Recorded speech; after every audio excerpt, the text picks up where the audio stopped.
He's a weak Prime Minister, weak in with regards to his own party.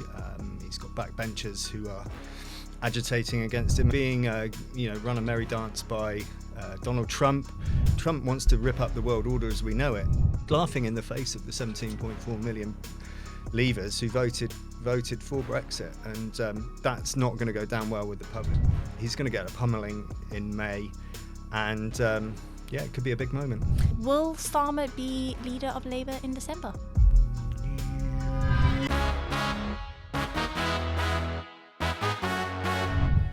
Welcome to the Daily Expresso. I'm Steph, Spyro, and today I'm delighted to be in the studio with the Expresso's political editor and my boss, Martyn Brown. Hi, Martyn. Good to have you in studio. It's great to be here. Martyn, so today's episode is a special political outlook for the year ahead. But it's Friday, and that means it's time to Expresso yourselves. But before we get into that, please hit the like and subscribe button if you haven't already. So, Martyn, the inbox is full to the brim. We've got comments from viewers and listeners all around the globe, so thank you so much for sending those in. We're going to kick things off with Richard Monmouth, who says, good interview in relation to the Charlie Rowley chat. He says, I'm a big supporter of Trump's actions in Venezuela, a lovely start to the new year. And then we have another comment from Ian Bird 7444, who, talking about the same interview, says, we have a gutless, pathetic Prime Minister. We need one that will stand up for the United Kingdom.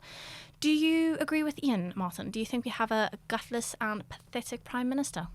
Nice, easy one to kick off with there. I would go so far as saying he's a weak Prime Minister, weak in with regards to his own party. He's got backbenchers who are agitating against him, and he's got a cabinet that's restless at the moment. Several of them want to be in his shoes.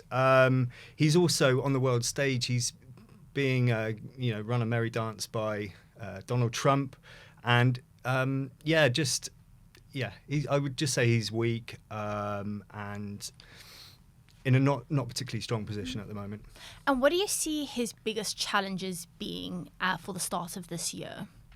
Well, obviously, we've got a lot going on the international stage at the moment. Venezuela, the raid on the tanker yesterday, north of Scotland. There's Ukraine going on. So big issues with Donald Trump there. How does Keir Starmer play that? He's obviously a bit of a patsy to the US president. He doesn't want to ruffle his feathers.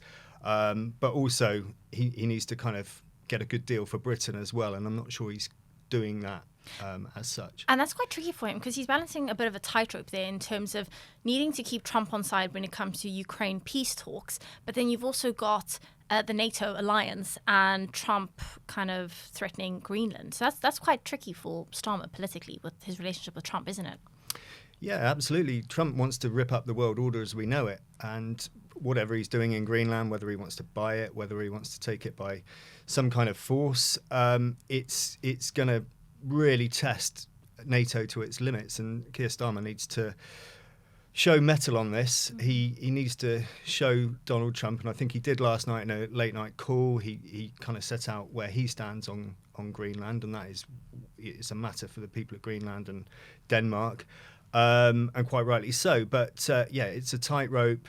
He's got to show mettle, and particularly with Ukraine as well, we're inching towards perhaps a peace deal, but with people like Donald Trump and Vladimir Putin in the mix, you never know what's going to happen. So it's a tricky one for him.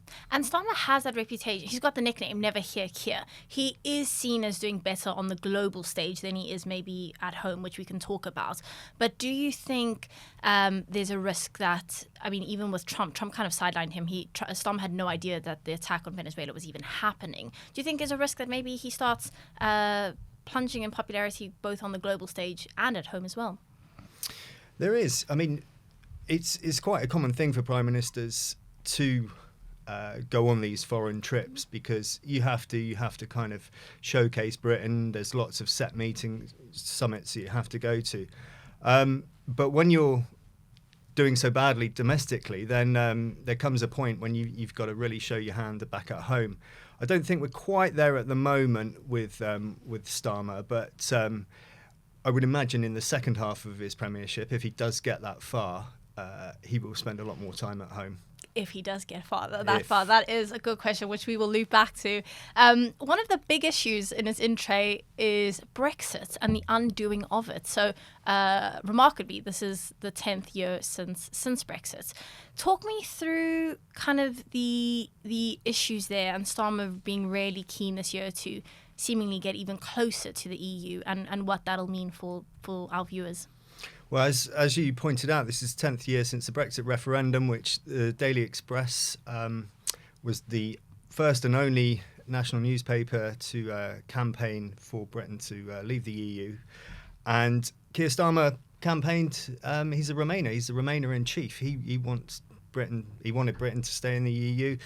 He wanted a second referendum, and now he's in number 10. He's doing everything he can to pretty much try and reverse Brexit. I mean, he badges it as a reset with the EU, but we all know what he wants. He wants Britain to be back in the clutches of the European Union as soon as he can. I mean, since he's been in number 10, he's done multiple things to unpick everything that he can on Brexit, and that's going to continue throughout this year and beyond.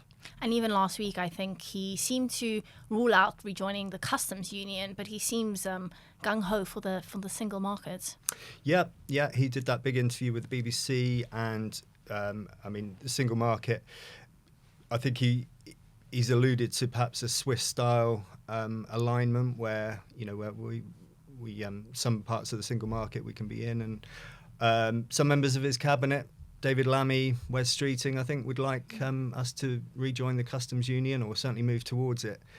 And once you start getting into that territory, then you're one step away from holding a second referendum and rejoining. So there's going to be many battles coming up in the spring. They're trying to introduce this Brexit bill into Parliament. I wrote something the other day on some new alignment rules that will be a part of that, which could effectively give Brussels a say on some of our laws here, which is going to go down like the proverbial cold pint of porridge with certain members of Parliament, like Nigel Farage, Reform, the Tories, the Brexiteers, and it's just reopening old wounds from a few years ago. I've still got the scars from the Brexit battles from a few years back, and the late nights, and many late nights. It wasn't from what pretty, I've and I think on a micro scale, we're going to get that again as early as this spring.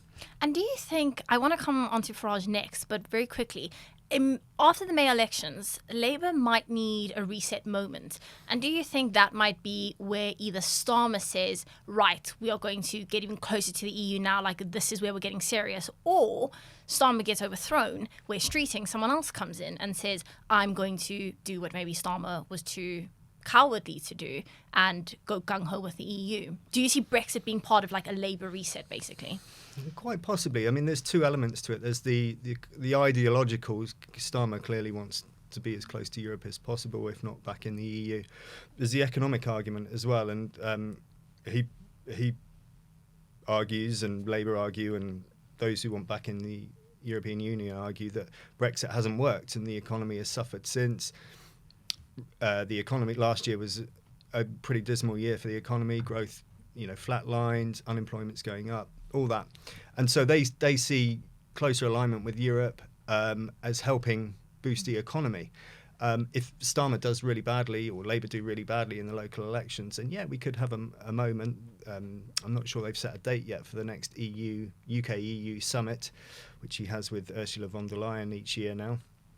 That could come after the May elections, and that could be seen as a moment where they get closer together. I think they want a Brexit reset deal done by 2027. So between the May elections and this time next year, there could be a lot of movement on that. And I know our viewers will be furious with them undoing the will of the people, essentially. But he's laughing in the face of the 17.4 million leavers who voted for Brexit, and that's not going to go down well with the public.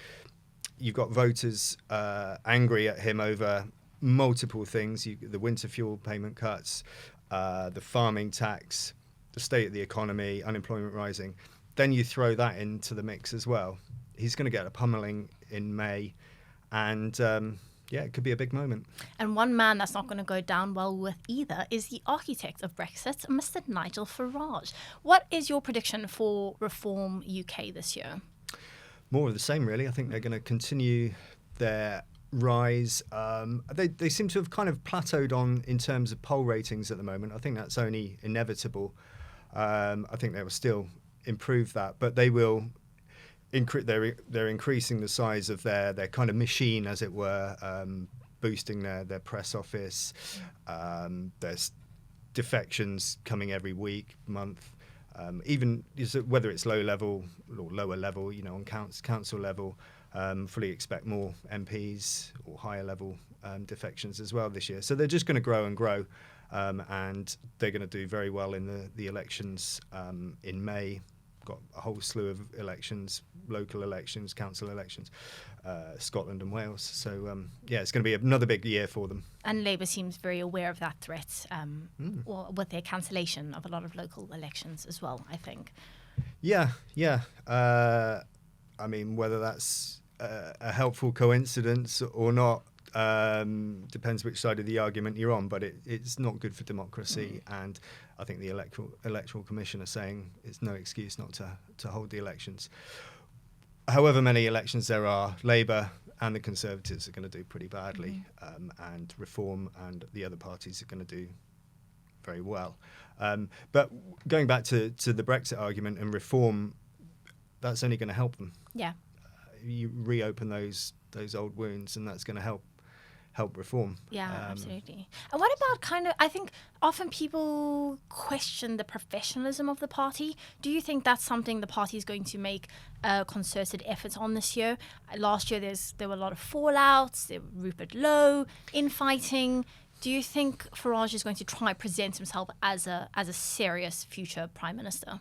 I think they've already professionalised. I was at a press conference yesterday, and it was very impressive operation. And you look at, as I said shortly ago, they've boosted their press office, which is, for us working in the media, is a huge help. It's not just one or two people just kind of helping out. Now they've got a big team, and it filters through. And you're always going to get fighting with MPs, whether it's the Labour Party, the Tories are renowned for it, and Reform. So there's always going to be fallouts. There's always going to be, people quitting or whatever, quitting their roles. It's brought into sharp focus with Reform because there's a smaller number of MPs. But I think they are professional now, and I think they're a force to be reckoned with. But there's still a little bit of the old magic there as well. So it's there's still room for fireworks, and I fully expect there to be fireworks. There's some big egos in there. So, well, that keeps our jobs fun for sure. It certainly does. Yeah. What about any fireworks when it comes to the Welsh and Scottish elections? What are you kind of keeping your eye out in terms of those bigger stories and gripes that might emerge from that from voters? Well, in Wales, it looks like it's a 2-horse race between Reform and Plaid. I was looking at the polls earlier, and it's pretty neck and neck. And I was chatting to Nigel Farage a few weeks ago, and he kind of admitted that they slightly miscalculated the Caerphilly by-election. There was a lot of tactical voting, and I think that will happen again in the Senate elections in May. So any anti-reform voters will just pile behind Plaid. I wouldn't wish to call it. I mean, it is going to be very tight, and Reform are going to throw the kitchen sink at it. Yeah. They have been so far, and I think they're going to ramp it up again in the coming weeks. I wrote a piece on this not too long ago, but I did go to Wales a few months back, and it does seem like, at least for rural Wales, pylons is going to be a big issue there at the local election. So that'll be one that I'll be watching, that's for sure. From pylons to polls. So Labour has plummeted in the polls. You said Reform has plateaued. I think the Tories are kind of doing okay. The Greens are definitely on the rise. How do you see the polls playing out? And do you think it'll stay like that for quite a while, or is there scope for Labour to, dare I say, plummet further?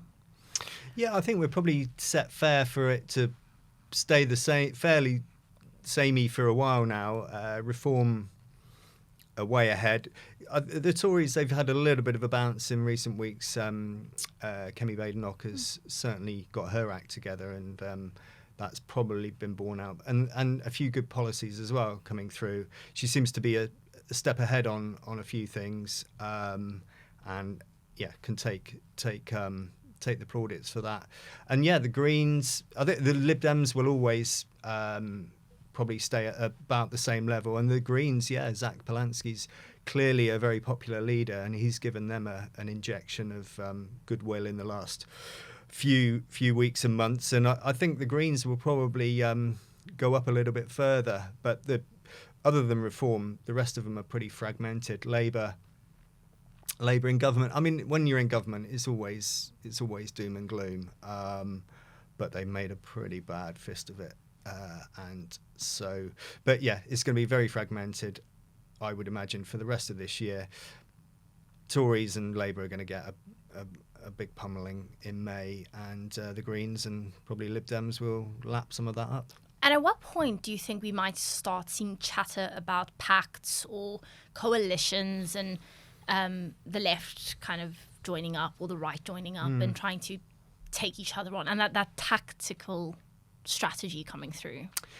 It's an interesting question. I mean, it's always bubbling in the background. I think, again, using May, it's going to be that's going to be quite a seismic moment. Nigel Farage says it's going to be like the midterms in the US, and I think after that, you might find quite a few people jumping ship from perhaps the Tories. I'm not sure you get any Labour MPs going over to Reform, but not in that red wall. I put that to Esther yesterday, actually. And what did she say? She didn't quite answer, but she did mention Dan Carden's name, and he wrote a piece in the Mail. So it does seem like there is scope for potentially some to do that. Yeah, I think after May, a lot of Tories will think they'll make their decision whether it's the right time to jump ship.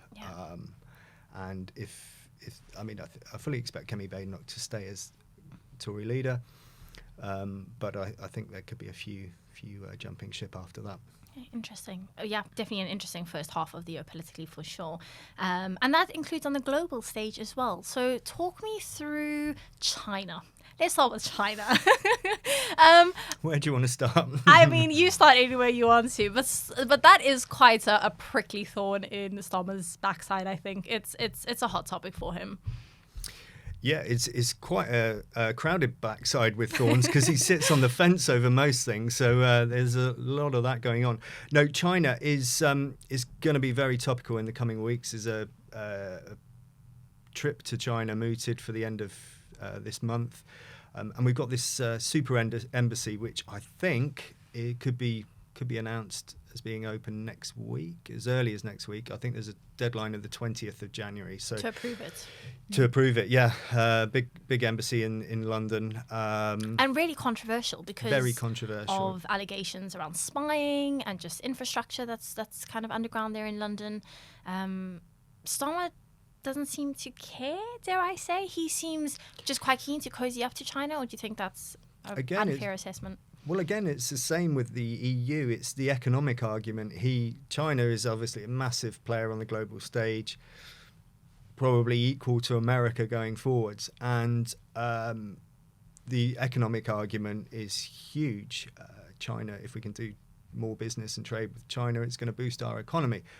On the flip side, there's the national security side of things, whether it's mobile phones and TikTok and what you name it, China spies in Parliament, all that kind of stuff, and human rights issues. There's human rights issues with pro-democracy campaigner Jimmy Lai in Hong Kong, and the Uyghurs in northern Xinjiang in China. So that's the flip side of the argument. A lot of Tory MPs are, namely Ian Duncan Smith and co, Tom Tugendhat, they really are very wary of closer ties with China. But let's not forget, previous Tory Prime Ministers, David Cameron, Theresa May, they were the last ones to visit China. They promised a golden era with China. They wanted to tap into the booming Chinese economy, and it seems like Starmer wants to do that again. But there's a lot more security issues around at the moment, and it's a prickly issue. Plus, you throw Donald Trump into the mix as well. Yeah. He's got a very kind of toxic relationship with China as well. Yeah. And Starmer doesn't want to get on the wrong side of Trump. So, again, it's that tightrope on the international stage. And that brings me swiftly to Ukraine, where Trump is obviously involved in that hugely too. How do you see Ukraine playing out? Do you think we will see peace this year? I certainly hope so. We seem to be inching towards it now. It's hard to figure out where all this stuff with Venezuela, how that plays into it. Clearly, Trump is flexing his muscles a little bit with Russia, and there's a bit of a standoff there. I'm hoping it goes the right way, and the mood music coming out of it, the meeting in Paris the other day was positive. It still seems like we might be a step or two away from a proper peace deal, but fingers crossed. But as I said earlier, you don't know with Vladimir Putin and Donald Trump. One small thing and things could just go completely in the wrong direction. Yeah, absolutely. And on that, let's play a quick game of quick fire round, if that's okay, Martyn. Yeah, looking forward to it. So, very quickly, do you see in 2026 more global conflict or world peace? More conflict. Oh, how many MPs will Reform have by the end of 2026? They currently have 5. I'm going to stick my neck out. Double figures. Double figures! Any Labour MP defections? No. Will any more Tory MP defect? Yes. To Reform? Yep. Will government approve a Chinese embassy? We have your yes on that. And will Starmer be leader of Labour in December? Yes. You locking that in? I'm very hesitant about that, but locked in. Right, Martyn, thank you so much for playing Quickfire and for joining us in the studio. That's all we have time for today. Thank you so much to you for watching the Daily Expresso. Please do hit the like and subscribe button, and you can listen to us on Spotify and Apple Podcasts. Join us again on Monday, where we'll get stuck into the day's headlines. Thanks, and bye for now.